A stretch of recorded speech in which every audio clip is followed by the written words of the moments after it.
Ben ritrovati dalla redazione. Arrestato un passeur che trasportava in auto 4 migranti. È successo in via della Rampa nella zona di Sant'Andrea a Trieste, in prossima nel tardo pomeriggio del 17 aprile. Il conducente di un cittadino lettone guidava una vettura con dentro 4 cittadini cinesi quando è stato fermato da una pattuglia della polizia. Gli agenti hanno appurato che i trasportati erano irregolari sul territorio nazionale. Il passore è stato arrestato e portato al Coroneo. Ha abusato di una giovane in un locale a Trieste dopo che la sorella e un'amica lo hanno raggiunto al bancone e accusato dell'aggressione. Ha sferrato un pugno alla sorella della vittima. È accaduto la settimana scorsa durante una pausa pranzo lungo le rive della città. Il giovane di origini macedoni è stato denunciato dai carabinieri e dovrà rispondere di reati di violenza sessuale e lesioni.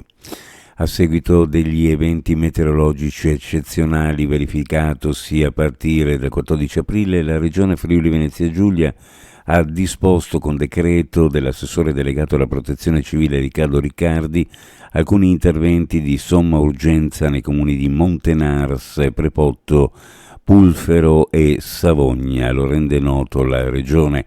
Si tratta di interventi necessari e urgenti per rispondere alle criticità idrogeologiche emerse e garantire la sicurezza della popolazione, ha spiegato Riccardi.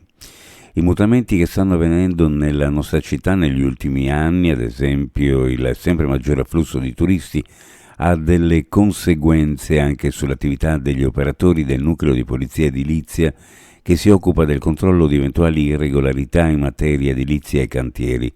Lo ha detto l'assessore comunale alla sicurezza cittadina Caterina De Gavardo nel corso dell'illustrazione alla stampa dell'attività del nucleo di polizia locale.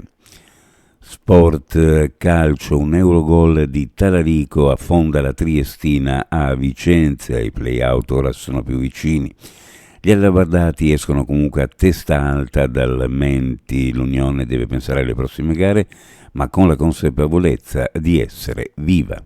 Uno sguardo alle previsioni meteorologiche su pianura e costa cielo variabile, sulla zona montana nuvoloso, con possibilità di qualche rovescio temporale più probabile sulle prealpi.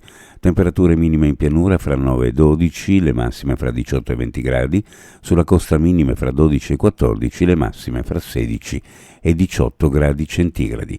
Previsioni a cura di ARPA e FVG Meteo. Ed è tutto per il momento con l'informazione, grazie per averci seguito, a più tardi.